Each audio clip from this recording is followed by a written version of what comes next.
Nick Smith. Adventure level, not available. Human. American. What do you mean you don't want to go to college? Cass asks. I run my hand through her silky hair and reply, I don't want to do anything. Not without you. Well, I can probably get into any school that you get into, or we can do long distance, if you can wait for me, she says with a smile. Of course I can, but, I say, trying to remember what the problem was. Okay, yeah, I guess I'll go to college. Local, though. I don't think I can take a day without seeing you. She smiles as she takes a sip of her coffee. We're on my porch, pretending to be adults, by sipping on instant cappuccino. She takes hers with milk, almost half the cup full. I smile at her coffee-flavoured milk. Our eyes meet. They glow bright with life, not like what? So, did you pass your finals? I haven't taken them yet, I say. But don't worry, I'll pass them. The only class that will give me any trouble is... I trailed off as I noticed the colour of the sky is the same as her eyes. Not similar. The exact same. Her eyes are beautiful, but not a normal sky colour. The blue is too dark for this time of day. I look around. Why is the gas station across the street? What's going on? Translator module functioning, she says. Maintenance required. What? I ask. Biology, she says. That's the class that gives you trouble, right? Or is it anatomy and physiology? Oh, it's anatomy and physiology. The school got the gym teacher to do it, I reply. And he's bad at it. I look around again. We're not on my porch. We're in the road. Hey, are we supposed to be here? I ask. Of course, baby, she replies. This is where it happens. Where what happens? A thunderous crack rings out, and the sky turns dark green in the blink of an eye. I panic and try to grab her hand. No one's there. I'm alone in the middle of the road. Where did she go? User interface non-functional. Interdimensional energy adapter functional. Personality matrix non-functional. Where's that voice coming from? What the hell is happening? Nanomechanical interface non-functional. So you think he's an orc? My eyes snap open to see a wooden ceiling. I know this ceiling. Damn it. What was that dream? I sit up and see the two orcs staring at me. Nash and York. Brothers. Nash was giving me a glare of suspicion, but York was looking at me eagerly. Like a child, looking at Christmas presents. I'm not an orc, I said. I'm a human. No, I don't think you're an orc, Nick, York said with a grin. I think you might be an ancestor of the orcs. What? Why would you think that? I asked. Well, look at the facts. You eat what we eat, you were found in our dungeon, and we are roughly the same shape. You're a bit smaller, but that's evolution for you. But I came from another world, York. We don't have magic where I come from. You can't have evolved from humans unless we came from here, I said while stretching. Also, I don't just eat what you eat. I also eat fruits and vegetables. I'll be okay if you keep giving me liver, but I'm not sure what the health effects long term will be. There was a period of silence. Both orcs looked shocked at what I had just said. I thought we had discussed that I came from another world earlier, but thinking back I might not have made it clear. I remember telling them about trucks, but maybe I forgot to tell them we didn't have magic. You can eat vegetables? Nash asked, his hand resting on his axe. Yeah, why? The only species that can eat plants and meat that I know of is papas, York said. Even then, they either eat meat or eat plants, depending on the teeth they're born with. Everything else is either carnivorous or herbivorous. My turn to be shocked. This can't be real. Carnivores and herbivores rule this world, but the evolutionary advantage that being an omnivore grants is so massive. How did this happen? Yep. Carnivorous or herbivorous? What do you even call something that eats both? Nash asked. Omnivorous, I replied. That's further proof that I come from another world. Being omnivorous isn't all that rare where I come from. Omnivorous, York mumbled. I see. All-consuming. So your kind eats all the plants and animals? Pretty much. But we domesticate animals and farm plants. Plus we're not voracious eaters. Well, not all of us, I said with a smile. I'll be damned. Look at his teeth, Nash exclaimed. Yes, they look like a mix of elf and orc teeth. How exciting. Maybe you're the ancestor of both elves and orcs, York said, as he started bouncing. Except that doesn't make any sense. Evolution rarely takes a step backwards. Being an omnivore is much more advantageous than being either a herbivore or a carnivore, I pointed out. I don't see how, Nash said. If you've got to eat both plants and meat, what do you do when you don't have one or the other? That's a good question, York said. We can eat either or. I can be on a meat-only diet or on a vegetable-only diet for an extended period of time, I explained. In my world there's people, humans, who don't eat meat and humans who don't eat vegetables, but they take supplements to even out their nutrients. I chuckled to myself about the unexpected usage of my AP Health class. I hadn't known exactly what I wanted to do for a career, but I was leaning towards the medical profession. The funny thing is that my teacher posed the specific problem of being trapped in a meat-only environment or a plant-only environment as one of the test essays. Okay, so you're fine for now, but we should be looking out for plants you can eat, Nash said. Yes, please. Most fruits should be okay if herbivores eat them, I said. Then the thought occurred to me. Wait, maybe not. I might end up being allergic to some of the plants here. Ah, yes, rashes, sneezes, and diarrhea. And maybe sudden death, York exclaimed. Don't worry, most allergies can be treated with magical healing. We've already determined that the healing works on you, so you don't have to worry about being cautious with food. Well, as long as you're near me. Oh, that's a relief. I was trying to remember how allergy tests worked. Healing magic sounds pretty handy. I wonder if it's replaced doctors. If magic users are common, and they can all do healing, probably. Hey, wait a minute. What do you mean you've determined that healing magic works on me? I asked. York smiled wide and said, It's how we...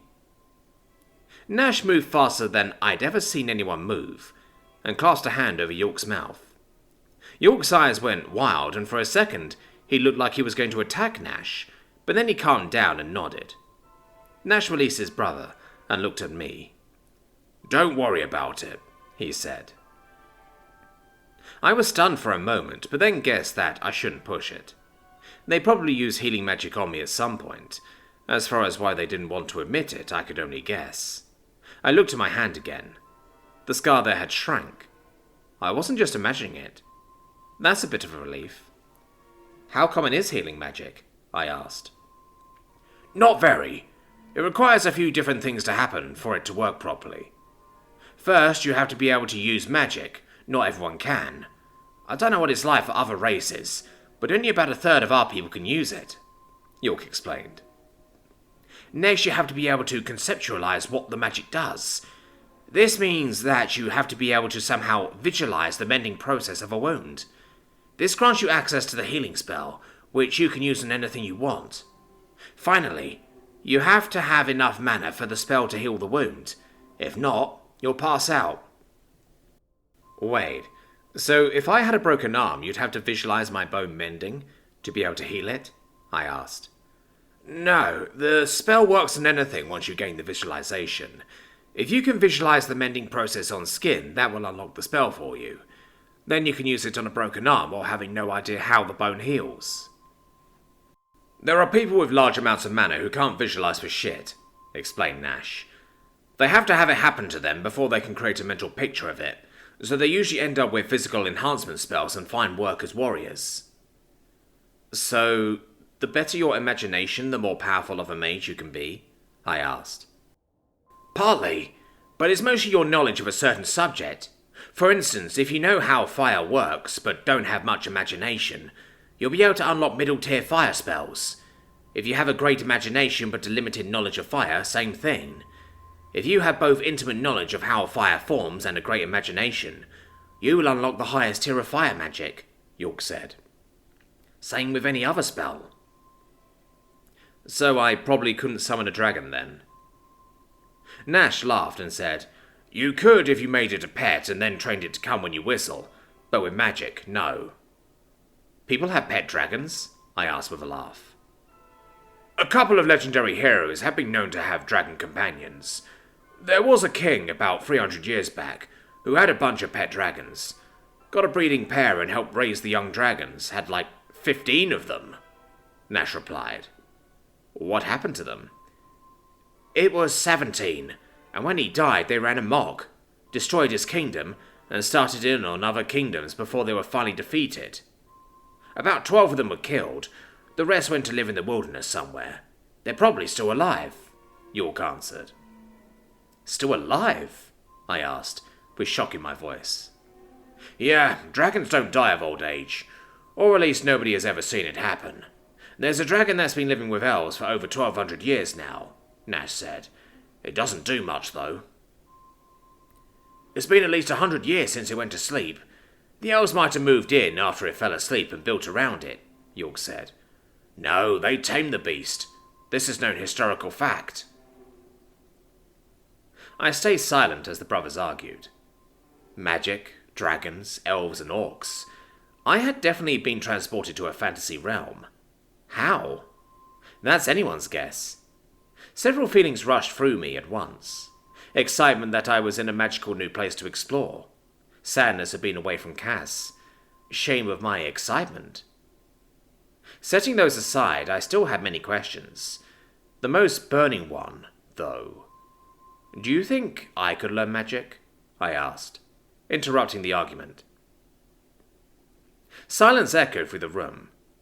The two brothers shared a look and then turned back to me. There was a long pause before York finally spoke. Possibly, but not now. There's things going on that demands the chief's attention, and you aren't allowed to wander until he gives you permission to. You're actually deeper within our village than most non-orcs are allowed, Nash explained. That's because you came from the dungeon. I don't know how the chief is going to approach this, and there may be a lot of legal things that he will need to decide upon.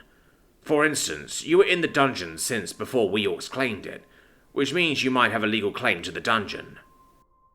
I doubt that, York said. Otherwise we wouldn't have been able to enter it. Not necessarily. Since he was already inside, the barrier may have counted it as an open invitation sort of thing. If that were the case, then the rest of your party would have been teleported out when he was carried out of the dungeon. Even if that weren't the case, the rescue party wouldn't have been able to go in after them. No, it's definitely an orc dungeon. What do you mean by orc dungeon? I asked. And what's this legal claim stuff? Well, you have to pay to claim a dungeon, and you can claim it for either your species or your faction. Most claim dungeons for a species, because the loot changes based on who the claim is for. For instance, if you claim it for a kingdom, most of the loot is going to be food or wood or things like that. Claiming for a species can grant magical items and weapons, though, York explained. Claiming it for an adventuring faction grants the best loot, but then only people from that faction could use the dungeon, which is a dangerous thing politically. So, kingdoms, which are the only ones who can afford the cost, usually claim for species. Yep, and the Delver's dungeon is an orc dungeon. Probably, Nash said. Anyway, the chief has a lot of things on his plate at the moment, so you won't be going anywhere for a while, and neither will we. Why did your party need to be rescued? I asked Nash. We got separated. I found you instead of them. I decided to take you with me, and when I picked you up, I was teleported to the dungeon entrance. We had gone a long ways inside, so I opted to carry you out, and report, instead of finding the others, Nash said with a hint of shame. So they're still trapped in the dungeon? We don't know if they're trapped or even in trouble, but it's been days and they should have been back by now, York explained. So the chief decided to send some over 10s in after them. Over 10s? I asked. Adventurers that are over skill level 10, Nash replied. Level? The orcs once again shared a look. York shrugged. Even more proof you're from another world. Damn, I was hoping that you were an orc ancestor or something, he said. The Cura Guard determines levels.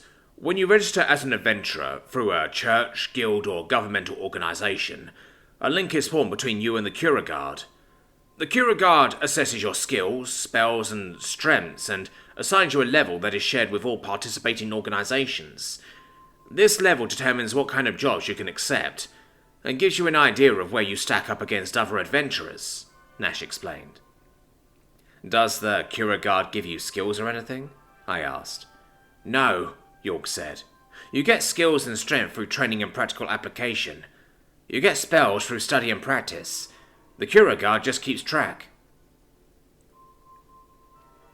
A soft knock at the door interrupted my interrogation of the orcs. The door opened to reveal the cute orc girl, carrying another platter of food and drink. She avoided meeting eyes with me and delicately set down the new platter. As she left the room, a different sort of question came to me. How long was I asleep this time? I asked. 2 days, Nash replied. As the revelation that I had slept for 2 whole days dawned on me, so did the smell of the meat. The hunger that had previously gone unnoticed suddenly announced itself in the form of my stomach growling. The 2 orcs chuckled as I began to eat and drink. The front teeth appeared to be narrow at the tips to cut through food items, and the teeth next to them looked like they rip apart sections of the meat quite nicely. Fascinating, York said. Please don't examine me while I eat, I said for a mouthful of liver. It's embarrassing. Don't mind me, human. I'm just trying to non-invasively determine more about your origin. Better than the alternative, I would think, the orc said, with a slightly malicious smile. I gulped down the gamey meat as the implication of what he said hit home. It hadn't occurred to me earlier, but York definitely fit the profile of a mad scientist who would vivisect me if given half the chance. I didn't take very long to think of my response. Fine, look, but don't touch, please, I said. York frowned mockingly, and Nash laughed. I picked up my drink to wash down the aftertaste of my meal, as the door to the room burst open. Nash, the rescue party's back, a different orc girl exclaimed. The chief wants you to bring the human. Nash rose from his seat on the bed opposite mine, and looked down at me, suddenly serious. He tossed some clothes at me, and I caught them. A shirt and pants, again woven instead of made from hide. Not exactly medieval, but similar in style. I met his gaze. Get dressed, and let's go, he said.